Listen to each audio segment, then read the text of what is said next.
Hello, and welcome to I'm Too Busy. I'm Christina Flack, your host. I'm a celebrity makeup artist and CEO with a passion for all things beauty, wellness, and success. On this show, I'll take you on exciting journeys, sharing personal stories and insights from inspiring entrepreneurs. Together, we will explore manifestation, health, wellness, and the secrets to thriving in life and business. Let's jump in and get inspired. Hello, I'm Christina Flack. Welcome to I'm Too Busy. And today I am really excited to introduce you to Robin Ferguson. She is a master certified coach, speaker, author of The Phoenix Effect. Um, and she's one of today's leading voices in personal empowerment. So I'm really looking forward to this conversation. Robin, thank you so much for being here today. Oh, thanks for having me. It's great to be with you. You talk about transcendence, limitation, and the power within. What was your personal Phoenix moment, the moment you realized you had to reinvent yourself? Yeah, I think there's been many, but probably around college. I grew up as a pretty timid only child who moved all the time. And so I was always looking to, what does this group need me to be so that I Hmm. belong, so that I fit in? And so it was a constant process growing up of, trying to do backflips to become whoever somebody needed me to be so that I fit Hmm. in and belonged. And that led to a whole lot of anxiety and exhaustion, which I had to come face to face with in college. And Right. really, in that moment, had to find a way to cope and seek out, some greater self-awareness. And it began a lifelong journey of just looking within. I got into meditation. Certainly, there's been books, therapists, retreats, all kinds of people that have Right. contributed in ways that I've worked to grow and to become more authentic. But it was just this profound awareness that self-awareness really is our superpower, and that if we can come to a place of self-acceptance and compassion for ourselves and our story, that is power. That is real power for us, and we can really tap into the potential inside of us. Truly. So I'd say You that say, was the biggest turning point. right. You say reinvention isn't a crisis, it's a strategy. How can someone listening right now begin reinventing themselves, even if they start feeling overwhelmed, busy, or unsure of where to start? Yeah. Well, I think reinvention comes in, first of all, knowing where you've come from. So, Hmm. in my work and in my book, I take people through a process where they look at their own stories and look at all the ways that they've been defined or the ways they've been told they needed to be something or do something. We're constantly getting messages based on our family patterns, based on the culture that we're born into, based on media. And a Right. lot of those messages we get are you're not enough, right? You're not young Hmm. enough, you're not skinny enough, you're not taking the right vacations, you're not wearing the right clothes. And so we have to really take a look at what are those stories that have defined us in the past, and is it a story that feels authentic? For me, I grew up with a mom who is an artist. I'm an artist. That feels authentic to who I am. That's something that's Right. going to be with me for the rest of my life. Then there's other stories that maybe helped you survive a particular time or get through a crisis or get to a certain point in your career, and they were helpful, but maybe it's not who you want to be going forward. And it's time to look at what's the wisdom I can take into my future self, but let the stories go.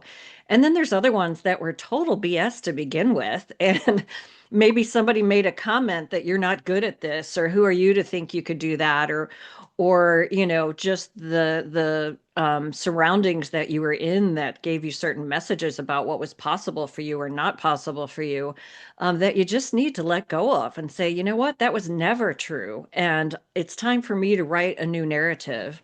And so that idea of reinvention is really looking at who am I authentically, and how do I want to write the next chapter of my life or chapters in a way that feels authentic to me and really allows me to live out my potential. Women especially feel pressure to be everything for everyone. How do you guide someone back to their most authentic, unapologetic self?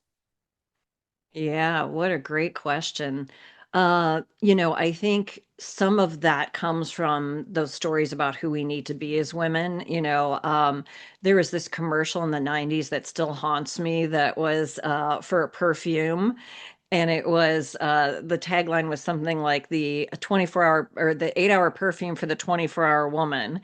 And the chorus was like, I can bring home the bacon, fry it up in the pan, and never ever let you forget you're the man. I can hang up the laundry, get the kids to school. Like the whole thing was like, you can do it all. And I think as we moved through and discovered feminism in the 70s and we came out of that, we had this idea that sure, we can do anything a man can do, but we never asked what we are going to let go of if we're going to go out there and have a career. So a lot of that is still in our DNA, I think, as women, that we're still trying to Right. do everything for everybody, and we're getting neglected in the process. And so a lot of it is just reevaluating, where do I need to start saying no? Where am I putting my energy that is all about somebody else, but maybe is not really truly what I want to be putting my energy into, or that it's not a reciprocal relationship. I'm not getting joy back from that kind of thing. So you start to ask those questions and really reevaluate, where am I spending my time? Right. You help women set boundaries that actually stick. What's the one boundary every woman needs to start living from today? Mm, that's a great question. I would say, um, I would say thinking about where, if you have the ability to say no. Mm, Because someone once said, if you can't say no, your yes means nothing. So if wow, we're saying wow, yes, that's I know. impactful. Isn't that Wow. amazing? I think it was actually Shirley MacLaine way back when I started self-development work. But it really has stuck with me because I thought if you're saying yes to everything, you're doing it for inauthentic reasons. You're doing it because you've been labeled the Right. helper and you've got to help, and that's just who you are or think you are, or that was the expectation you've always had of yourself. And so, what does it mean? If you can't say no, then what does your yes really mean? It doesn't have the value. When I say yes, now it's because I really want to do this for you, or this really brings me joy, or this has meaning in my life, or this moves my career or my life forward. It's not just random. So I would say Right. embracing the ability to say no. That's huge. You bring such a unique mix of nursing, ministry, leadership, and coaching. How does that influence the way you help people heal and transform? Well, I think it gives me a lot of different perspectives. I think the common thread is that I've always been compelled to uplift humanity in some way and to empower people, whether that be through physical health, spiritual health, mental health, through health and living out their life. And so that's really the common thread for me. Hmm. But it's taken different iterations, obviously, as I've moved through my career and really lived out kind of that reinvention piece myself. So, the nurse in me has to be real. You haven't Right. met a nurse in your life who's not like, let's get real here. What's going on? How do we approach this? Hmm. Let's take action. So there's that part that lives in me, but then there's the deeper spiritual part of me that also is like, we need to get still, we need to tap in, we need to connect with whatever you believe is, around you and supports you on a spiritual level. And so it's that balance for me of when I coach somebody, I give them permission to be human because we're on this human journey. I think of it as being, we're spiritual beings on a human journey, and having a human experience. And that human experience is messy. I was a NICU nurse. I went to a lot of deliveries. We come into this world, it's messy. True. And so can we give ourselves permission for that, compassion for that, space for that? And know that we're not always going to get it right. And we're going to make missteps along the way. And that's part of our growth and development. At the same time, at the core of our being is this really powerful, magnificent self that is full of potential. So, can we hold those two things at the same time? And that's what I try to do for my clients. And even as I'm writing, is to hold the space of really having compassion for our human experience, but also saying, but what's possible? What's Right. possible? What's emerging? What can you take out of that human experience that's really going to compel you to move forward? You've been very generous to offer a free intro session with the Wheel of Life assessment and debrief. Yeah. What can someone expect from that experience, and why is it such a powerful starting point? Yeah, I mean, I think we have to look at all the aspects of our life and see where are we thriving, where do we still have work to do.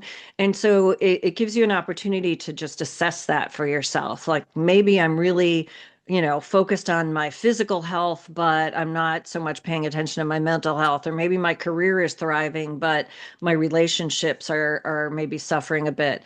And so it gives you an opportunity just to do sort of a whole person assessment for yourself and look at, okay, where am I thriving? Where do I still need to do work? And then as we go through that, we begin to have a conversation around what does that look like? What are your priorities? How do you want to focus on that? How do you intend to focus on that? And start Mhm. to create a plan for that.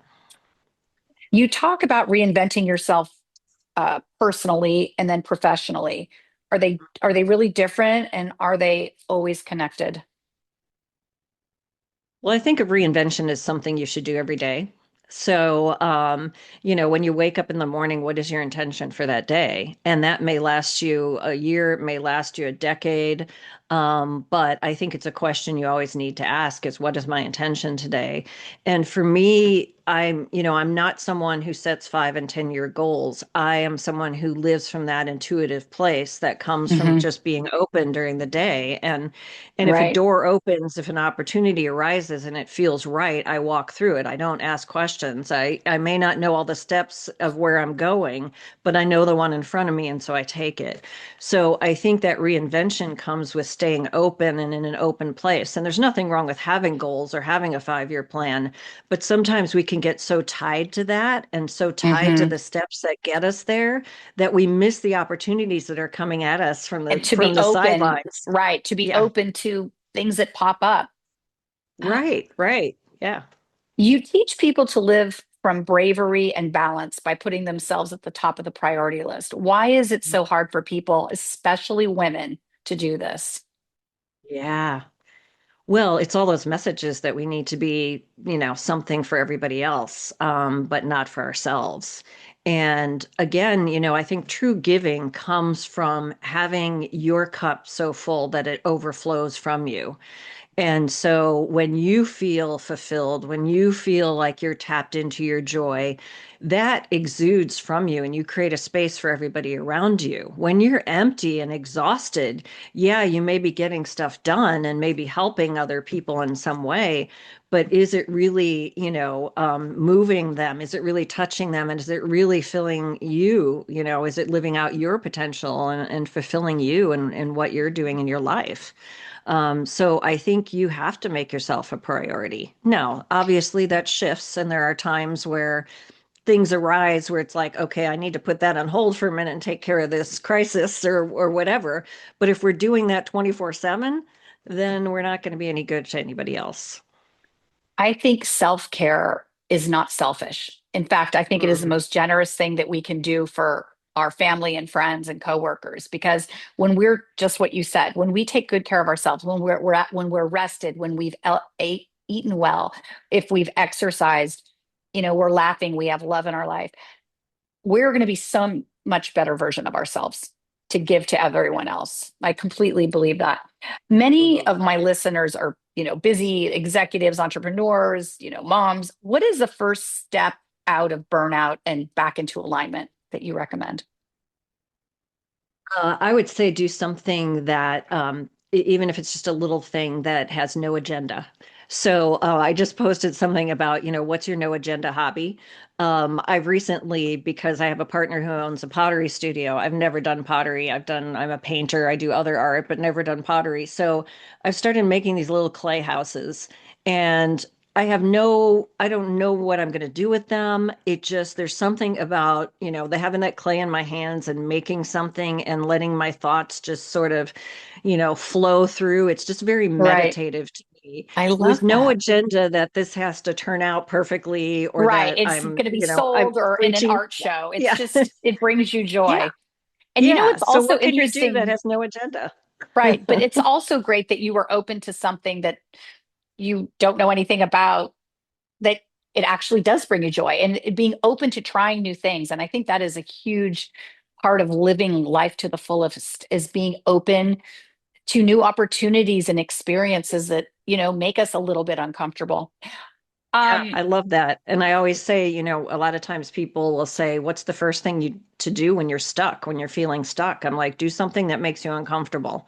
Doesn't have to be a big thing. You don't have to like quit your job and whatever, but take an Italian class, do, take a right, different route to work if nothing else, but right. do something that makes you uncomfortable, because when you lean into that discomfort, it starts to open things up for you, and one thing leads to another. And then, wow, I decided I would have lunch with somebody I didn't know.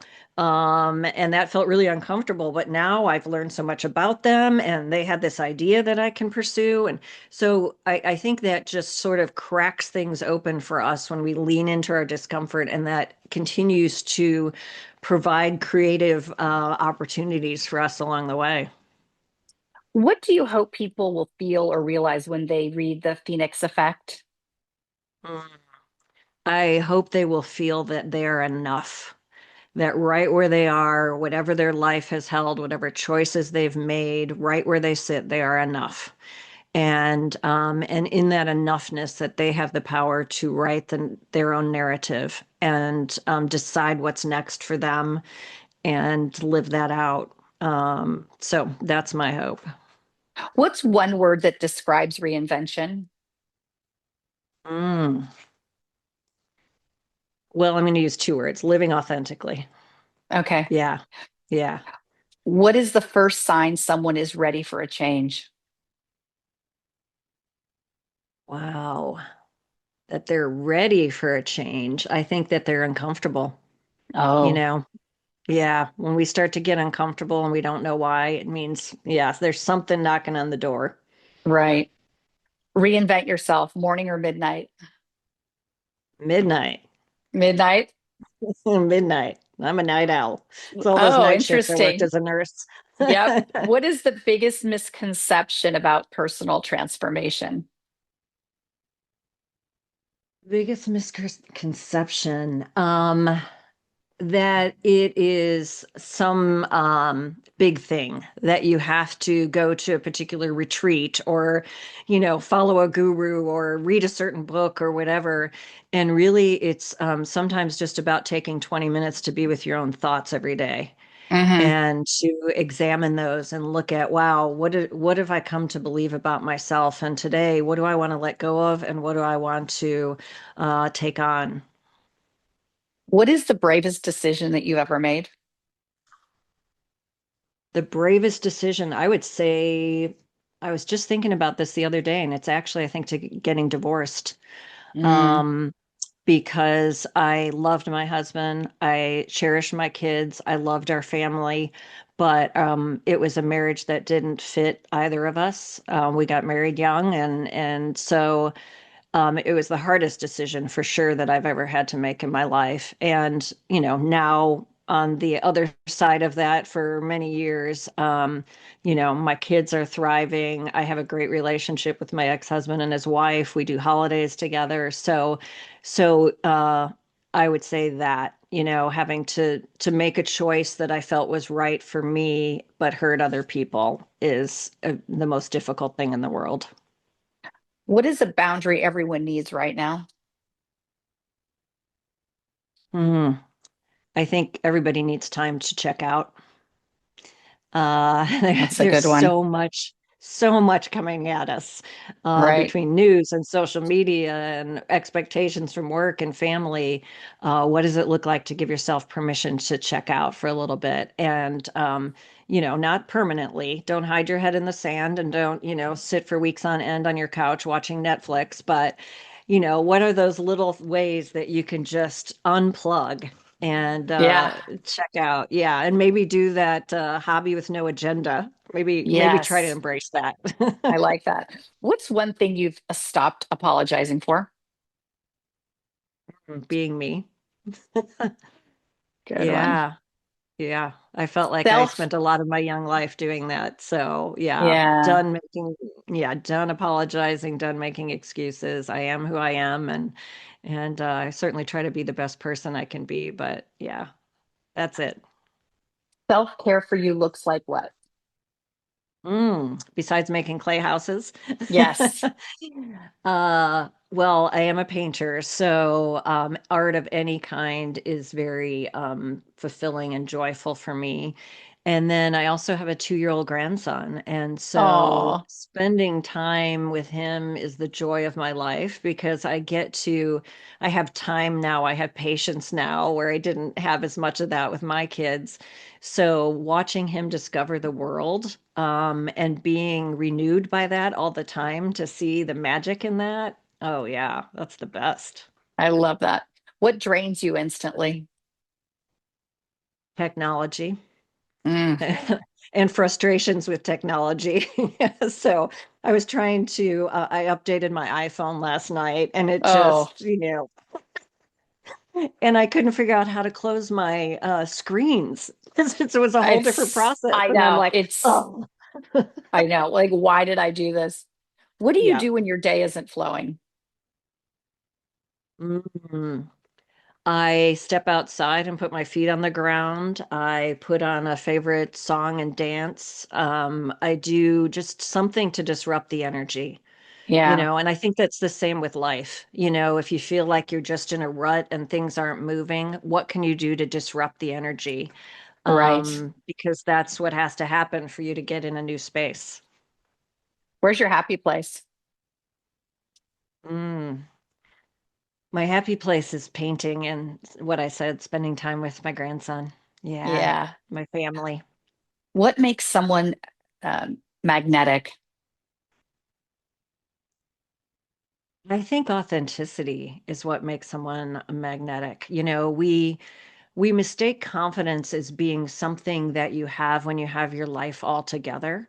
Hmm. And I think that's not it at all. That's fake confidence. I think real confidence comes in being comfortable in your own skin, which Right. means I can acknowledge my failures. I can acknowledge, sometimes I get it wrong. Sometimes I need to apologize for that thing I said when I was reacting. It comes from self-acceptance and being comfortable in your own skin. And I think Hmm. that people are drawn to that.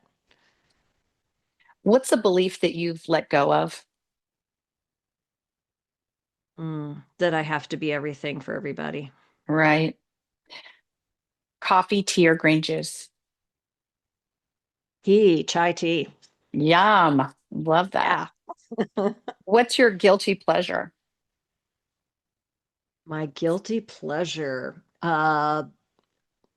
shopping for art supplies. Oh, I love that. That got me through COVID. Yes. What is a Yeah. book that you would recommend to everyone besides your own? Oh, besides my own, I'd say The Book of Awakening by Mark Nepo. It's a Mm, daily reading that really helps you stop and think about how to live authentically, how to live from your truest self. And yet it also gives you permission to be human in the process. So yeah, I love anything by Mark Nepo. He's a certainly a mentor and somebody that I've followed for many years. But yeah, Book of Awakening is where I'd start. what is one thing that people don't know about you? Mm. Then I'm a rebel. I think a lot of people who meet me think I live more on the put together conservative side, and then when they get to know me, they see I've got a little bit of a wild child in me, and I, so yeah. do you have a go-to affirmation or mantra? Mm, I'd say I am enough. I think that's a constant thing that we all have to remind ourselves of, because again, we're getting messages all the time that we're not, and so yeah, I am enough. You are enough. What's one mistake people make during reinvention? Hmm. I think not taking time to deconstruct the old stories, Yeah. because sometimes we try to slap a new one on and then it doesn't work, or we find ourselves resisting because we haven't taken the time to look at what's the old one we're letting go. Mm. What's the most powerful question someone can ask themselves?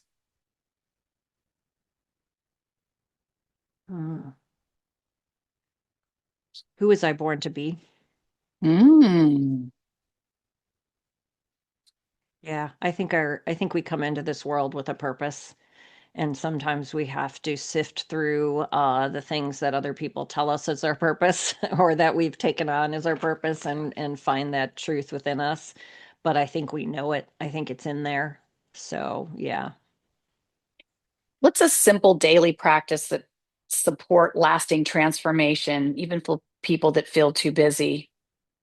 hmm Well, I'm a big believer in mindfulness. So, mindfulness is something you can practice no matter what you're doing. If you're doing the dishes, if you're writing a report, if you're having a conversation. So, it's really about being present. What can you do in this moment to be present, to put down your phone, to fully, focus on whoever's in front of you, whatever's in front of you. So, I think that's mindfulness is a huge practice that will allow you to live from that place. Yeah.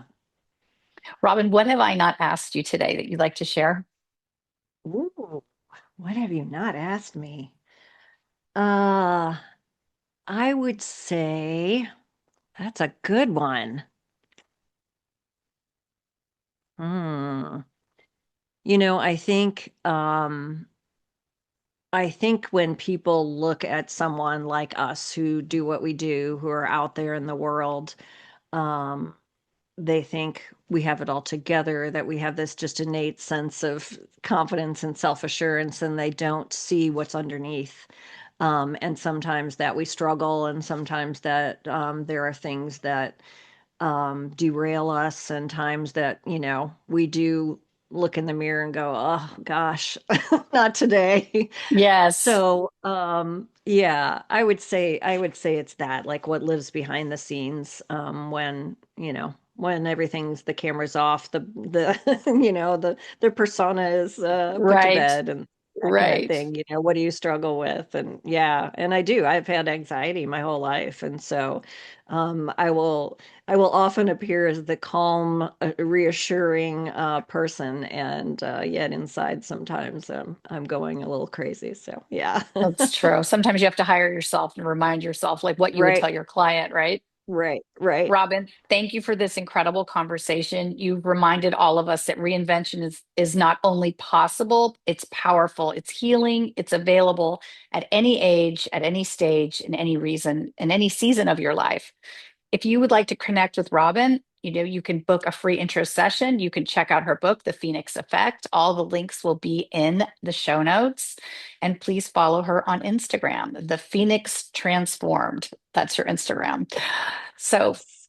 to all my beautiful, busy people out there, I'm Christina Flack, and I will see you next week. And I'm too busy.